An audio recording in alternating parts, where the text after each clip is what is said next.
సమస్తాన్ని తన ఆత్మలో చూడమని ప్రకటించింది. అంచేత తత్వన విజుగుప్సతే ద్వేషం లేదు అని ప్రకటించింది.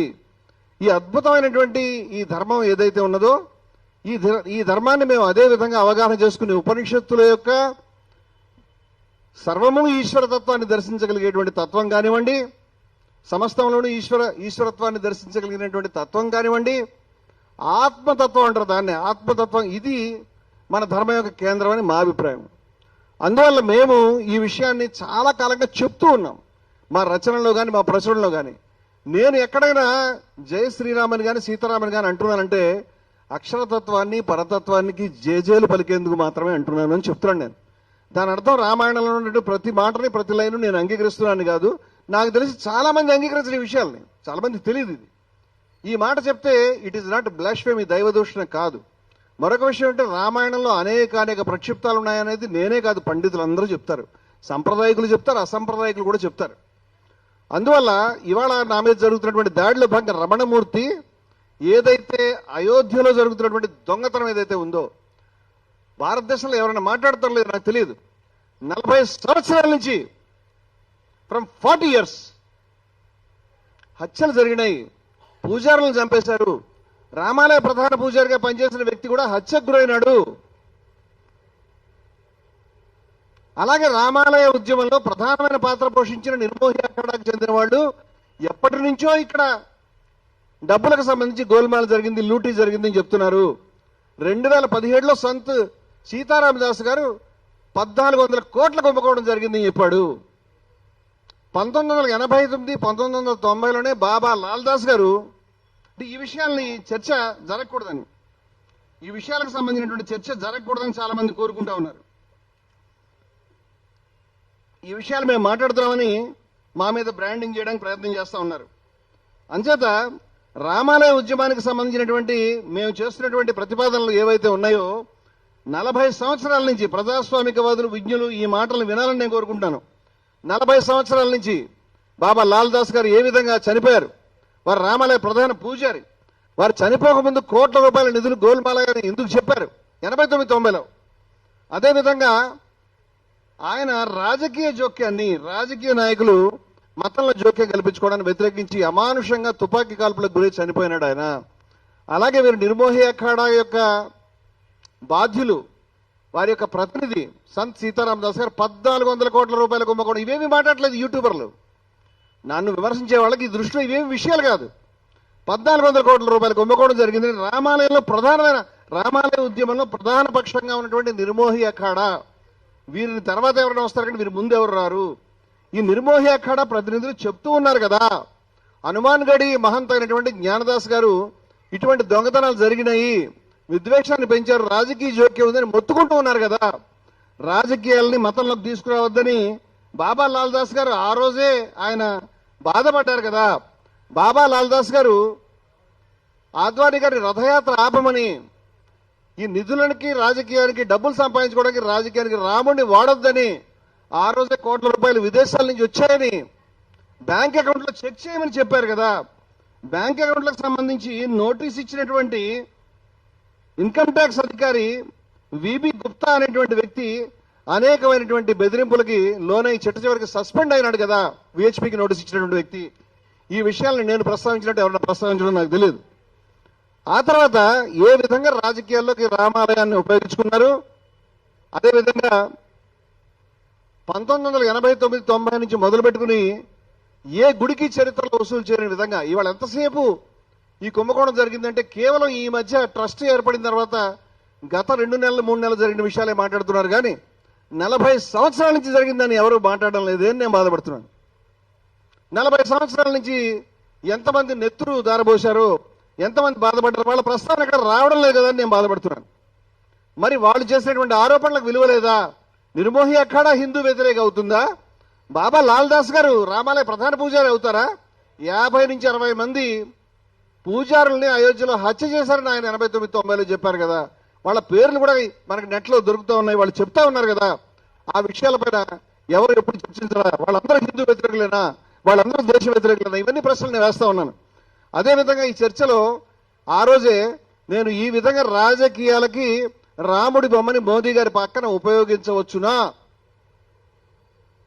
ఫ్లెక్సీల్లో రాముని బొమ్మ పెట్టవచ్చునా? అదేవిధంగా మిత్రులారా, రాముడు మోదీ గారి మీద చేరగలబడినట్టు, రామునికి మోదీ గారే ఆలంబన అయినట్టు, రాముడు ఒరిగిపోయినట్టుగా ఆయన భుజాల మీద ఉన్నటువంటి చిత్రము భక్తుల మనసుల్ని బాధించదని అడిగాను. అదేవిధంగా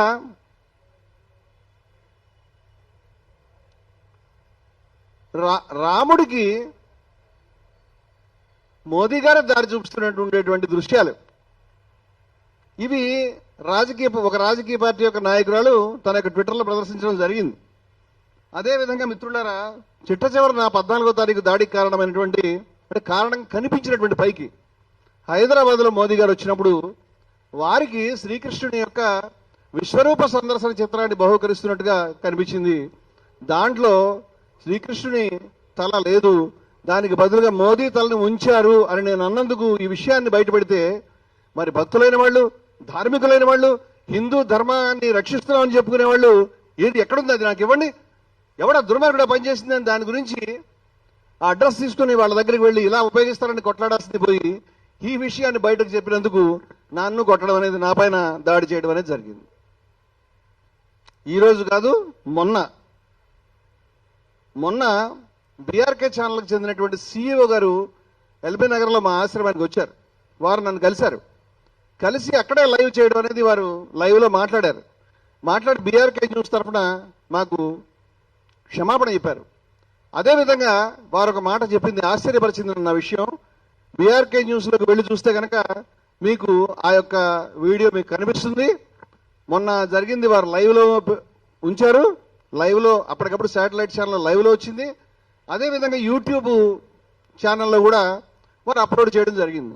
అది మనకి అవైలబుల్గా ఉంది. వారు చెప్పింది ఏమిటంటే, ఆ వ్యక్తిని మేము పక్కకు తీసుకెళ్ళి, అంటే కెమెరా ముందు కనిపించింది కేవలం 20%, మరొక 80% విధ్వంసం కెమెరాలోకి రాలేదు. వాస్తవంగా అతను అరిచిన అరుపులు, అతని ఒక వైలెంట్ ఏదైతే కేకలు ఉన్నాయో, డివాస్టింగ్ సిచ్యువేషన్, ఎవరు కంట్రోల్ చేయలేని విధంగా, ఎవరినైనా తోసివేసే విధంగా ఆయన ఎంత వైలెంట్గా ఉన్నాడు అనేది కూడా చాలా మందికి తెలియదు.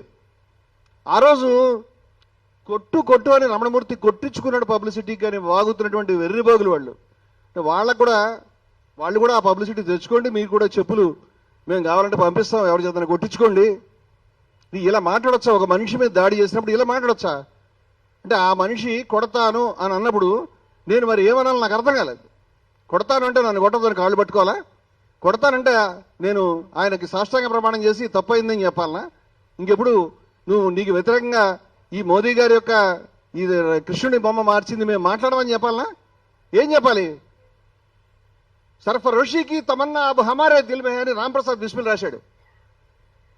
सरफरोशी की अब तमन्ना अब हमारे दिल में है, देखना है जोर कितना बाजुवे कातिल में है. శిరము ఇచ్చాడు కోర్క ఇప్పుడు పొంగుచున్నది మామదిన్, చూడవలనిక సత్తువెంతో హంతకుని ఆయుధములో. నేను తెలుగులోకి అనువాదం చేసినటువంటి బిస్మిల్ కవిత, రాంప్రసాద్ బిస్మిల్ అష్ఫాకుల్లా గారి పుస్తకం నేను అక్కడ రాశాను. శిరమిస్తాను, నీ కత్తికి ఎంత బలం ఉందో చూస్తానని అన్నాడు ఆయన. నా మెడకి నీ కత్తికి పోటీ, కత్తి కాదు. దీన్ని మీరు ఏమంటారు నాకు తెలియదు. అంటే వాళ్ళని ఉరిదీశారు, వాళ్ళు ప్రొవోక్ చేసుకుని ఉరిదీయించబడ్డారని అనగలుగుతారేమో తెలియదు నాకు. శిరస్సు ఇవ్వడం అనేది భారతదేశంలో విప్లవకారుల యొక్క సాంప్రదాయం, నేను దానికి కట్టుబడి ఉన్నాను. అంతేకాదు ఆ రోజు కొట్టు అని మాత్రమే కాదు, చంపని కూడా చెప్పాను. అది టీవీలో రాలేదు. ఆ రోజు జరిగినటువంటి గొడవలో నేను ముందుకెళ్ళిన తర్వాత ఇంకేముంది అంటే, అతను వేలు చూపించి మాట్లాడుతుంటే రా చంపున్నాను, ఐఎమ్ రెడీ ప్రిపేర్డ్ అని చెప్పాను.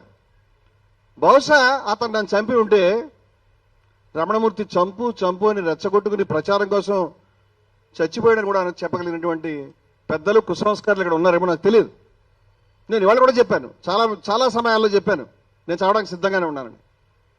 అందువల్ల ఇలాంటి కుసంస్కార మాటలు మాట్లాడే ముందు యాంకర్లకి, యూట్యూబర్లకి, ఏదో పెద్ద మేధావులకి చెప్తున్నాను, నేను నీ ముందు కూర్చున్నవాడు చెప్పు చూపించినప్పుడు నువ్వేమంటావు నేను తెలుసుకుందాం అనుకుంటున్నాను. నేను దయవుంచి ఇంటర్వ్యూ చేసే వాళ్ళని రిక్వెస్ట్ చేస్తాను, మీరు వాళ్ళని ఇంటర్వ్యూ చేయండి, చెప్పు చూపించండి. నేను ఏమంటున్నావు, ఏమంటావు నువ్వు? అప్పుడు కాళ్ళు పట్టుకుంటావా? ఏమంటావు నేను తెలుసుకుందాం అనుకుంటాను. చాలా తాపీగా చెప్పు ఇంకోళ్ళ మీదకి వెళ్ళింది కదా నవ్వుతూ విలాసంగా ఆయన బయట కొట్టాల్సింది, ఆయన ఆఫీస్ దగ్గర కొట్టాల్సిందని చెప్తున్నటువంటి వాళ్ళు చాలా మంది ఆయన పేరు తీసి ఆయన సెంటర్డ్ గా పోరాటం చేయట్లేదని చెప్తున్నారు. ఆయన ఈ మొత్తం ఈ విద్వేషం వికృతమైనటువంటి పర్వర్టెడ్, కమ్యూనల్లీ పర్వర్టెడ్, దుర్మార్గమైనటువంటి సైన్యం ఏదైనా ఉంది, దాంట్లో ఒక చిన్న రేణువు ఆ సముద్రంలో, విద్వేష సముద్రంలో ఒక చిన్న బిందువు. అతను మీద టార్గెట్ చేయాల్సిన అవసరం కానీ అంత వెర్రితనంగా నాకు లేదు. నాకు తెలుసు ఏ ఐడియాలజీ మనుషులను అలా చెడగొడుతుందో.